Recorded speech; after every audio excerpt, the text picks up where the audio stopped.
Hi dears, നാം ഇന്ന് 7ാം ക്ലാസ്സിലെ 9ാമത്തെ പാഠമായ ഗാന്ധിജിയും സ്വാതന്ത്ര്യ സമരവും ആണ് പഠിച്ചെടുക്കാനായി പോകുന്നത്. ഓർമ്മക്കുറിപ്പ് എന്ന കൃതി എഴുതിയത് ബഷീറാണ്. ഈ കൃതിയിൽ അമ്മ എന്ന കഥയിൽ ഗാന്ധിജിയുടെ കയ്യിൽ തൊട്ടുനോക്കാൻ സാധിച്ചു എന്ന് തന്റെ അമ്മയോട് ബഷീർ പറയുന്ന ഭാഗം ഉണ്ട്.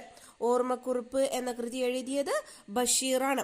ഗാന്ധിയൻ കാലഘട്ടം 1919 മുതൽ 1947 വരെയാണ്.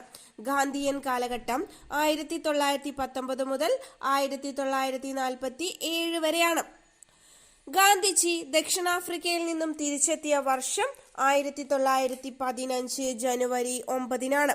1915 ജനുവരി 9-നാണ് ഗാന്ധിജി ദക്ഷിണാഫ്രിക്കയിൽ നിന്നും തിരിച്ചെത്തിയത്. ഗാന്ധിജി ഇന്ത്യയിൽ മടങ്ങിയെത്തിയതിന്റെ സ്മരണാർത്ഥം 2003 മുതൽ ജനുവരി 9-ന് പ്രവാസി ഭാരതീയ ദിനമായി ആചരിച്ചു വരുന്നു. ഗാന്ധിജി ഇന്ത്യയിൽ മടങ്ങിയെത്തിയതിന്റെ സ്മരണാർത്ഥം 2003 മുതൽ ജനുവരി 9-ന് പ്രവാസി ഭാരതീയ ദിനമായി ആചരിച്ചു വരുന്നു. ഗാന്ധിജി സബർമതി ആശ്രമം സ്ഥാപിച്ചത് ഗുജറാത്തിലെ അഹമ്മദാബാദിലാണ്. ഗാന്ധിജി സബർമതി ആശ്രമം സ്ഥാപിച്ചത് ഗുജറാത്തിലെ അഹമ്മദാബാദിലാണ്. ഗാന്ധിജി നേതൃത്വം കൊടുത്ത ഇന്ത്യയിലെ ആദ്യത്തെ സമരമാണ് ചമ്പാരൻ സത്യാഗ്രഹം. ബീഹാറിലാണ് ചമ്പാരൻ സ്ഥിതി ചെയ്യുന്നത്. ചമ്പാരൻ സത്യാഗ്രഹം 1917-ലാണ് നടന്നിട്ടുള്ളത്. ഗാന്ധിജി നേതൃത്വം കൊടുത്ത ഇന്ത്യയിലെ ആദ്യത്തെ സമരമാണ് ചമ്പാരൻ സത്യാഗ്രഹം. 1917-ലാണ് ചമ്പാരൻ സത്യാഗ്രഹം നടക്കുന്നത്. ബീഹാറിലാണ് ചമ്പാരൻ സ്ഥിതി ചെയ്യുന്നത്. ഗാന്ധിജി ഇന്ത്യയിൽ നയിച്ച ആദ്യത്തെ നിരാഹാര സത്യാഗ്രഹമാണ് അഹമ്മദാബാദ് മിൽ സമരം. ഗാന്ധിജി നേതൃത്വം കൊടുത്ത ഇന്ത്യയിലെ ആദ്യത്തെ സമരം ചമ്പാരൻ സത്യാഗ്രഹമാണെങ്കിൽ ഗാന്ധിജി ഇന്ത്യയിൽ നയിച്ച ആദ്യത്തെ നിരാഹാര സമരം അഹമ്മദാബാദ് തുണിമിൽ സമരമാണ്. 1918 ഗുജറാത്തിലാണ് അഹമ്മദാബാദ് മിൽ സമരം നടന്നിട്ടുള്ളത്. തുണിമിൽ തൊഴിലാളികളുടെ വേതന വർധനവിന് വേണ്ടിയിട്ടുള്ള സമരമായിരുന്നു ഇത്. ഖേദ സത്യാഗ്രഹം നടന്നത് 1918 ഗുജറാത്തിൽ വെച്ചാണ്. ഖേഡ ജില്ലയിലെ കർഷക തൊഴിലാളികൾക്ക് വിളകൾക്കുണ്ടായ നാശവും പ്ലേഗും കാരണം ബ്രിട്ടീഷുകാർ ഏർപ്പെടുത്തിയിരുന്ന ഉയർന്ന നികുതി അടയ്ക്കാൻ സാധിച്ചിരുന്നില്ല. ബ്രിട്ടീഷുകാർ ഇതിൽ ഇളവ് നൽകാൻ തയ്യാറായതുമില്ല.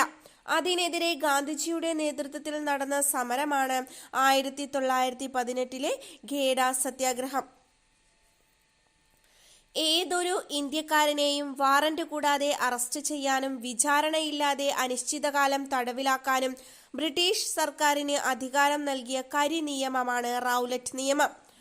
ഏതൊരു ഇന്ത്യക്കാരനെയും വാറന്റ് കൂടാതെ അറസ്റ്റ് ചെയ്യാനും വിചാരണയില്ലാതെ അനിശ്ചിതകാലം തടവിലിടാനും ബ്രിട്ടീഷ് സർക്കാരിന് അധികാരം നൽകിയ കരിനിയമമാണ് റൗലറ്റ് നിയമം.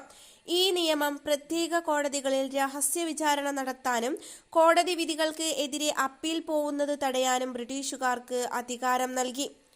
റൗലറ്റ് നിയമത്തിനെതിരായി കരിദിനമായി ആചരിക്കാൻ ഗാന്ധിജി ആഹ്വാനം ചെയ്ത ദിവസമാണ് 1919 ഏപ്രിൽ 6. റൗലറ്റ് നിയമത്തിനെതിരായി കരിദിനമായി ആചരിക്കാൻ ഗാന്ധിജി ആഹ്വാനം ചെയ്ത ദിവസം 1919 ഏപ്രിൽ 6-നാണ്. പഞ്ചാബിൽ റൗലറ്റ് നിയമത്തിനെതിരായി സമരത്തിന് നേതൃത്വം നൽകി അറസ്റ്റ് വരിച്ചത് ഡോക്ടർ സത്യപാൽ, ഡോക്ടർ സൈഫുദ്ദീൻ കിച്ലു എന്നിവരാണ്. ഇവരുടെ അറസ്റ്റിനെതിരെ പ്രതികരിക്കാൻ ജനങ്ങൾ ജാലിയൻ വാലാബാഗിലെ ഒരു മൈതാനത്തിൽ ഒത്തുകൂടി. നിരായുധരായ അവർക്ക് നേരെ ബ്രിട്ടീഷുകാർ വെടിയുതിർക്കുകയും നിരവധി ആളുകളുടെ മരണത്തിൽ കലാശിക്കുകയും ചെയ്തു. ഈ ദാരുണ സംഭവമാണ് ജാലിയൻ വാലാബാഗ് കൂട്ടക്കൊല. ജാലിയൻ വാലാബാഗ് സ്ഥിതി ചെയ്യുന്നത് പഞ്ചാബിലെ അമൃത്സറിലാണ്. ജാലിയൻ വാലാബാഗ് പഞ്ചാബിലെ അമൃത്സറിലാണ് സ്ഥിതി ചെയ്യുന്നത്. ജാലിയൻ വാലാബാഗ് കൂട്ടക്കൊലയിൽ പ്രതിഷേധിച്ച് ഗാന്ധിജി ബ്രിട്ടീഷ് ഗവൺമെന്റിന് തിരികെ കൊടുത്ത പദവിയാണ് കൈസർ ഇ ഹിന്ദ്. ജാലിയൻ വാലാബാഗ് കൂട്ടക്കൊലയിൽ പ്രതിഷേധിച്ച് ഗാന്ധിജി ബ്രിട്ടീഷ് ഗവൺമെന്റിന് തിരികെ കൊടുത്ത അല്ലെങ്കിൽ ഉപേക്ഷിച്ച പദവിയാണ് കൈസർ ഇ ഹിന്ദ്. ജാലിയൻ വാലാബാഗ് കൂട്ടക്കൊലയിൽ ടാഗോർ ഉപേക്ഷിച്ച ബ്രിട്ടീഷ് പദവിയാണ് സർ പദവി. ജാലിയൻ വാലാബാഗ് കൂട്ടക്കൊലയിൽ ടാഗോർ ഉപേക്ഷിച്ച ബ്രിട്ടീഷ് പദവിയാണ് സർ പദവി. ജാലിയൻ വാലാബാഗ് കൂട്ടക്കൊലയ്ക്ക് നേതൃത്വം കൊടുത്ത ബ്രിട്ടീഷ് ഓഫീസറാണ് General Reginald Dyer. General Reginald Dyer ആണ് ജാലിയൻ വാലാബാഗ് കൂട്ടക്കൊലയ്ക്ക് നേതൃത്വം കൊടുത്ത ബ്രിട്ടീഷ് ഓഫീസർ. ജാലിയൻ വാലാബാഗിൽ സമരക്കാർക്ക് എതിരെ വെടിവെക്കാൻ അനുമതി നൽകിയ പഞ്ചാബ് ഗവർണറാണ് മൈക്കൽ ഒ ഡയർ. ജാലിയൻ വാലാബാഗിൽ സമരക്കാർക്ക് എതിരെ വെടിവെക്കാൻ അനുമതി നൽകിയ പഞ്ചാബ് ഗവർണറാണ് Michael O Dyer. Michael O ഡയറിനെ വധിച്ചത് ഉദ്ധം സിംഗ് ആണ്. കൂട്ടക്കൊലയ്ക്ക് ദൃക്സാക്ഷിയായിരുന്ന ബാലനായ ഉദ്ധം സിംഗ്, ഇദ്ദേഹം വർഷങ്ങൾക്ക് ശേഷം ഇംഗ്ലണ്ടിൽ ചെന്നാണ് മൈക്കൽ ഒ ഡയറിനെ വധിച്ചത്. ഉദ്ധം സിംഗിനെ വധശിക്ഷയ്ക്ക് വിധേയനാക്കിയത് 1940 ജൂലൈ 31 1940 ജൂലൈ 31 ഉദ്ധം സിംഗിനെ വധശിക്ഷയ്ക്ക് വിധേയനാക്കിയത്. തുർക്കി കേന്ദ്രമാക്കി ഭരണം നടത്തിയ ഉസ്മാനിയ സാമ്രാജ്യത്തിന്റെ ഭരണാധികാരികളാണ് ഖലീഫ. തുർക്കി കേന്ദ്രമാക്കി ഭരണം നടത്തിയ ഉസ്മാനിയ അല്ലെങ്കിൽ ഓട്ടോമാൻ സാമ്രാജ്യത്തിന്റെ ഭരണാധികാരികളാണ് ഖലീഫ. തുർക്കി ഖലീഫയ്ക്കെതിരെ നടന്ന ബ്രിട്ടീഷ് നീക്കത്തിനെതിരെ ഒരു പ്രതിഷേധം എന്ന നിലയിൽ ഇന്ത്യയിൽ തുടങ്ങിയ പ്രസ്ഥാനമാണ് ഖിലാഫത്ത് പ്രസ്ഥാനം. തുർക്കി ഖലീഫയ്ക്കെതിരെ നടന്ന ബ്രിട്ടീഷ് നീക്കത്തിനെതിരെ ഒരു പ്രതിഷേധം എന്ന നിലയ്ക്ക് ഇന്ത്യയിൽ തുടങ്ങിയ പ്രസ്ഥാനമാണ് ഖിലാഫത്ത് പ്രസ്ഥാനം. ഖിലാഫത്ത് പ്രസ്ഥാനത്തിന്റെ ഇന്ത്യയിലെ നേതാക്കളാണ് അലി സഹോദരന്മാർ. ഖിലാഫത്ത് പ്രസ്ഥാനത്തിന്റെ ഇന്ത്യയിലെ നേതാക്കളാണ് അലി സഹോദരന്മാർ. അലി സഹോദരന്മാർ മൗലാന ഷൗക്കത്ത് അലിയും മൗലാന മുഹമ്മദ് അലിയുമാണ്. അലി സഹോദരന്മാർ എന്നറിയപ്പെടുന്ന രണ്ടു പേരാണ് മൗലാന ഷൗക്കത്ത് അലി, മൗലാന മുഹമ്മദ് അലി. അഖിലേന്ത്യാ ഖിലാഫത്ത് കമ്മിറ്റിയുടെ പ്രസിഡന്റ് ഗാന്ധിജിയാണ്.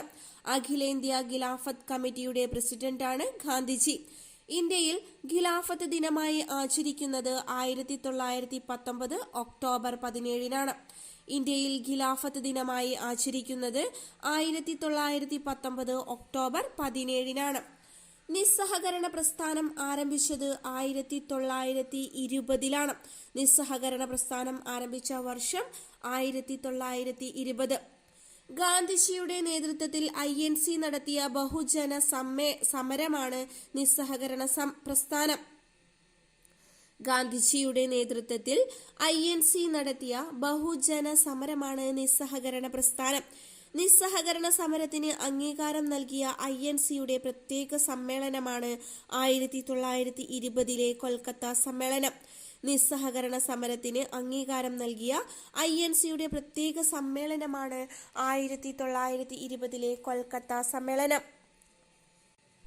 അധികാരികൾ അഥവാ ഭരണാധികാരികൾ അധികാരം ദുർവിനിയോഗം ചെയ്താൽ അവനെ അനുസരിക്കാതിരിക്കാൻ പുരാതന കാലം മുതലേ പ്രജകൾക്ക് അവകാശമുണ്ട്. ഈ വാക്കുകൾ ഗാന്ധിജിയുടേതാണ്.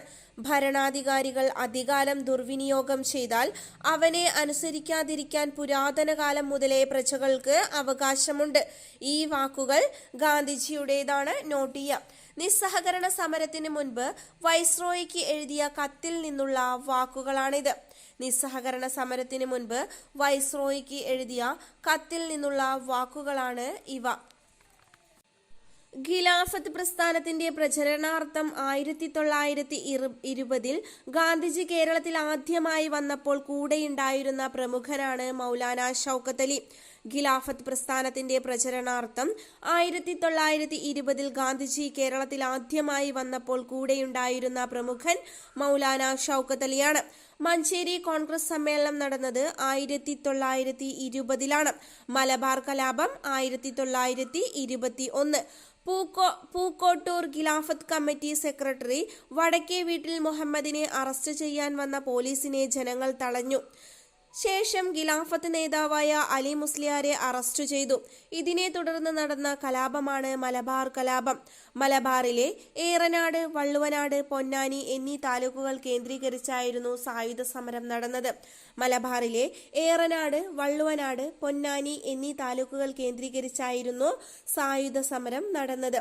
മലബാർ കലാപത്തിന്റെ നേതാക്കന്മാരാണ് അലി മുസ്ലിയാർ ഹാജി, വാരിയംകുന്നത്ത് കുഞ്ഞഹമ്മദ് ഹാജി എന്നിവർ.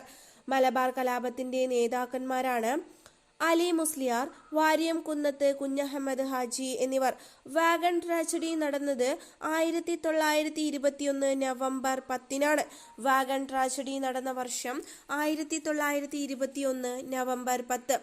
മലബാർ കലാപത്തെ തുടർന്ന് അറസ്റ്റ് ചെയ്യപ്പെട്ട കലാപകാരികളെ തിരൂരിൽ നിന്നും കോയമ്പത്തൂർ ജയിലിൽ അടയ്ക്കാൻ റെയിൽവേയുടെ ചരക്ക് വാഗണിൽ കുത്തിനിറച്ചു കൊണ്ടുപോയപ്പോൾ ശ്വാസം മുട്ടിമരിച്ച ദാരുണമായ സംഭവമാണ് വാഗൺ ട്രാജഡി കൂട്ടക്കൊല. വാഗൺ ട്രാജഡിയിൽ മരണസംഖ്യ 72ഓളം പേരാണ്. വാഗൺ ട്രാജഡിയിൽ ഉണ്ടായ മരണസംഖ്യ 72ആണ്. ചൗരി ചൗര സംഭവം നടന്നത് 1922-ലാണ്. ചൗരി ചൗരയിൽ വെച്ച് നിസ്സഹകരണ പ്രസ്ഥാനത്തിന്റെ ഭാഗമായി നടന്ന ഒരു ജാഥയിൽ പങ്കെടുത്ത ആളുകൾക്കെതിരെ പോലീസ് വെടിവെക്കുകയും തുടർന്ന് ജനക്കൂട്ടം പോലീസ് സ്റ്റേഷൻ ആക്രമിച്ച് തീയിടുകയും ചെയ്ത സംഭവമാണ് ചൗരി ചൗര സംഭവം. ചൗരി ചൗര സ്ഥിതി ചെയ്യുന്നത് ഉത്തർപ്രദേശിലാണ്. ചൗരി ചൗര സംഭവത്തിൽ മരണപ്പെട്ട പോലീസുകാരുടെ എണ്ണം 22ആണ്. ചൗരി ചൗര സംഭവത്തിൽ മരണപ്പെട്ട പോലീസുകാരുടെ എണ്ണം 22. ഗാന്ധിജി നിസ്സഹകരണ പ്രസ്ഥാനം നിർത്തിവെക്കാൻ കാരണമായ സംഭവമാണ് ചൗരി ചൗര സംഭവം. വൈക്കം സത്യാഗ്രഹം തുടങ്ങിയ വർഷം 1924. ക്ഷേത്രത്തിലേക്കുള്ള പൊതുവഴികളിലൂടെ സമൂഹത്തിലെ എല്ലാ വിഭാഗക്കാർക്കും സഞ്ചരിക്കുവാനുള്ള സ്വാതന്ത്ര്യം നേടിയെടുക്കുക എന്നതായിരുന്നു സത്യാഗ്രഹത്തിന്റെ ലക്ഷ്യം. ഐത്തോച്ചാടനത്തിന്റെ ഭാഗമായി കേരളത്തിൽ നടന്ന സത്യാഗ്രഹങ്ങളാണ് വൈക്കം സത്യാഗ്രഹവും ഗുരുവായൂർ സത്യാഗ്രഹവും. വൈക്കം സത്യാഗ്രഹത്തോടനുബന്ധിച്ച് സവർണ ജാഥ നടത്തിയത് മന്നത്ത് പത്മനാഭനാണ്. 1924 നവംബർ 1-നാണ് സവർണ ജാഥ നടത്തിയത്. വൈക്കം മുതൽ തിരുവനന്തപുരം വരെയായിരുന്നു സവർണ ജാഥ. ശേഷം നിവേദനം മഹാറാണി സേതുലക്ഷ്മിഭായിക്ക് നൽകുകയാണ് ഉണ്ടായത്. ചന്ദ്രശേഖർ ആസാദ്, ഭഗത് സിംഗ്, രാജ്ഗുരു, സുഖ്ദേവ് എന്നിവർ ചേർന്ന് രൂപീകരിച്ച സംഘടനയാണ് ഹിന്ദുസ്ഥാൻ റിപ്പബ്ലിക്കൻ അസോസിയേഷൻ. ചന്ദ്രശേഖർ ആസാദ്, ഭഗത് സിംഗ്, രാജ്ഗുരു, സുഖ്ദേവ് എന്നിവർ ചേർന്ന് രൂപീകരിച്ച സംഘടനയാണ് ഹിന്ദുസ്ഥാൻ റിപ്പബ്ലിക്കൻ അസോസിയേഷൻ. യുവാക്കളെ സമരസജ്ജരാക്കി സംഘടിത സായുധ സമരത്തിലൂടെ ഇന്ത്യൻ റിപ്പബ്ലിക് എന്നതാണ് ഇതിന്റെ അടിസ്ഥാന ലക്ഷ്യം. യുവാക്കളെ സമരസജ്ജരാക്കി സംഘടിത സായുധ സമരത്തിലൂടെ ഇന്ത്യൻ റിപ്പബ്ലിക് എന്നതാണ് ഇതിന്റെ അടിസ്ഥാന ലക്ഷ്യം. നിയമലംഘന പ്രസ്ഥാനത്തിന് അംഗീകാരം നൽകിയ INC സമ്മേളനം 1929 ലാഹോർ സമ്മേളനമാണ്.